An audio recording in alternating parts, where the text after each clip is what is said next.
তেওঁহে কৈছে ধুবুৰী মুছলমান মানুহবিলাক চুৰ ডকাইত আৰু ৰাতিছে তেওঁ ভোট দিয়া মানুহখিনি তেওঁহে কৈছে যে মুছলমান মানুহবিলাক ল'ৰাবিলাক ৰাস্তাৰে গৈ থাকিলে ছোৱালীবিলাকক দেখিলে গাটো গৰম হৈ যায় তেওঁহে কৈ আছে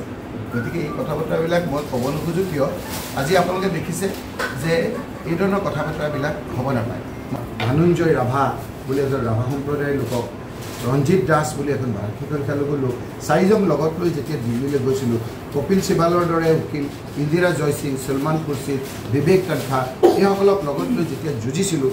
আমি ক'ব খুজিছোঁ যে সেই সময়ত বদৰুদ্দিন আজমল ডাঙৰীয়াই কাক লৈ পেলাই কোন উকিল দিছিল 51-71 আপোনালোকে যেতিয়া কেইদিনমানৰ আগত এটা হুলস্থুলীয়া পৰিৱেশ এটা সৃষ্টি হৈ আছিলে সেই সময়ত ৰাইজে গোটেই মানুহখিনি শংকিত হৈ আছিল আমি অসম চুক্তি ভিত্তিত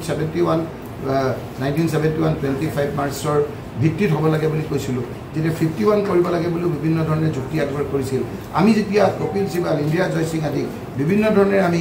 উকিল ধৰি এই বিষয়ে আমি যুঁজিছিলোঁ সেই সময়ত বদৰুদ্দিন আজমল ডাঙৰীয়াই সুপ্ৰিম কোৰ্টত কোন উকিল ধৰি এই মানুহখিনিক সহায় কৰিছে সেই কথাখিনি কওক সেইখিনি কথা ক'বলৈ ক'লেই তেওঁ হিমন্ত বিশ্ব শৰ্মা ডাঙৰীয়াৰ কথামতে তেওঁ বিভিন্ন ধৰণৰ অপ্ৰাসংগিক কথা কৈ এই তুচ্ছ তাচ্ছিল্য কৰা হিমন্ত বিশ্ব শৰ্মাক ৰিকগনাইজ কৰে আৰু হিমন্ত বিশ্ব শৰ্মা ডাঙৰীয়াই যিকোৰা জুই জ্বলাই থাকে তাত বদৰুদ্দিন আজমল ডাঙৰীয়াই ঘিউ ঢালি তাত আপোনাৰ এই পেট্ৰল ঢালি আকৌ ভকভককৈ জ্বলাই দিব বিচাৰে য'ত আমি পানী দি আমি নুমাব বিচাৰিছিলোঁ আজি গৰু খেতিৰ কথাখিনি মনত পৰিছে সেই ৰাইজৰ নিৰ্মমভাৱে সেই মানুহখিনিৰ ঘৰবিলাক ভাঙি দিয়াৰ পাছত ঐতিহাসিক আনন্দৰে কিদৰে এটা ডেডবডিৰ ওপৰত জঁপিয়াইছিল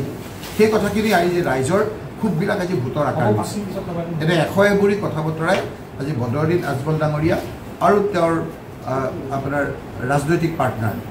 হিমন্ত বিশ্ব শৰ্মাৰ জ্যোতিক সম্পূৰ্ণৰূপে নাকচ কৰিব খুজিছে আৰু সেইকাৰণে আপোনালোকে দেখিছে এবাৰ সাংবাদিকত মাৰিছে মুখ্যমন্ত্ৰী ডাঙৰীয়া নিৰ্বাচন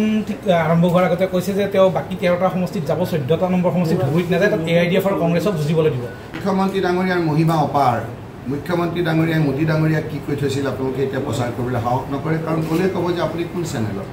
তেওঁতো মোদী ডাঙৰীয়াক বেয়াকৈ সমালোচনা কৰিছিল কৰা নাছিল জানো যিটো কথা আমি নকওঁ তেওঁৰ মহিমা অপাৰ তেওঁৱে কৈছিল সোনিয়া গান্ধী ডাঙৰীয়ানীক যে মোক কিৰিট চলীয়া কেণ্ডিডেট দিয়ক যদি মই জিকাব নোৱাৰোঁ মই ৰাজনীতি বাদ দিম তেওঁতো হাৰিলে তেওঁৰ মহিমা অপাৰ এতিয়া তেওঁ কৈছে যে যিদিনা তেওঁ ধুবুৰীত নাযাওঁ বুলি কৈছিল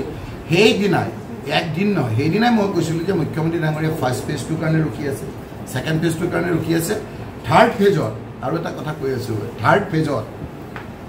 ফেজত মুখ্যমন্ত্ৰীয়ে সিমান চেষ্টা কৰিব বদৰুদ্দিন আজমলক জিকাবৰ কাৰণে আজি মই অন ৰেকৰ্ড আপোনালোকৰ এটা কথা কৈ আছোঁ 28 তাৰিখ মুখ্যমন্ত্ৰী ডাঙৰীয়া BTADত গৈছিল ক'ত গৈছিল কি আছিল মই আপোনালোকক নথিয়াই দিম ৰাতিটো আমাৰ সাধাৰণতে ৰাতিটো আমাৰ দিনটো দিন তেওঁ ৰাতিটো দিনতো আৰু জানে এই তেওঁ বদৰুদ্দিন আজমল ডাঙৰীয়াক ফোন কৰিছে তেওঁ মুখ্যমন্ত্ৰী মই কৈ আছোঁ দেই মাননীয় মুখ্যমন্ত্ৰী ডক্টৰ হিমন্ত বিশ্ব শৰ্মা ডাঙৰীয়াই ফোন কৰিছে ফোন কৰি কৈছে যে আপোনাৰ অৱস্থা বেয়া আপুনি হাৰিব আমাৰ ফালৰ পৰা কি কৰিব লাগে আমাক কওক মই অফিচিয়েলি কৈ আছোঁ মুখ্যমন্ত্ৰী ডাঙৰীয়াই কম নহয় বুলি কোনটো ফোনেৰে কৰিছে সেইটোও মই সুধিম নেকি আপোনালোকে গতিকে আগতে মুখ্যমন্ত্ৰী ডাঙৰীয়াই কয় যে কংগ্ৰেছত তাত তেওঁৰ মানুহ আছে বন্ধু আছে এতিয়া মুখ্যমন্ত্ৰী আৰু আজমলৰ ওচৰতো আপোনাৰ বন্ধু আছে আমি পলিটিক্স কৰিছোঁ যেতিয়া তেওঁ মানে বহুত কিবা কিবি জানে বুলি আমিও আছে তেওঁ যদি বাৰেৰে আমি তেৰেৰে তেওঁ যদি ডালে আমি পাতে এতিয়া ভাল দিন চলি আছে কাৰণে অলপ নাচ গান কৰি আছে আৰু যি মানুহখিনিক জঁপিয়াই মাৰিছিল সেই মানুহখিনি তাত গৈ নাচিছে ভোট খুজিবলৈ মানুহে বেয়া নাপাব নেকি ভয় শংকাত আছে আজি আপোনাৰ ধুবুৰীত আমি সুধিছোঁ মই গৈ যে আপোনালোকৰ প্ৰধান সমস্যা কি ইটোৱে ইটোৰ মুখলৈ চাই সিটোৱে মুখলৈ চাই মই আপোনাৰ প্ৰধান সমস্যা কি কৈছে আমাৰ প্ৰধান সমস্যা হিমন্ত বিশ্ব শৰ্মা অসমৰ প্ৰধান সমস্যা হিমন্ত বিশ্ব শৰ্মা ডাঙৰীয়া আমি শুই থাকোঁতে আজি আপোনাক কৈছোঁ আমি শুই থাকোঁতে আমাৰ ঘৰটো ভাঙি দিলে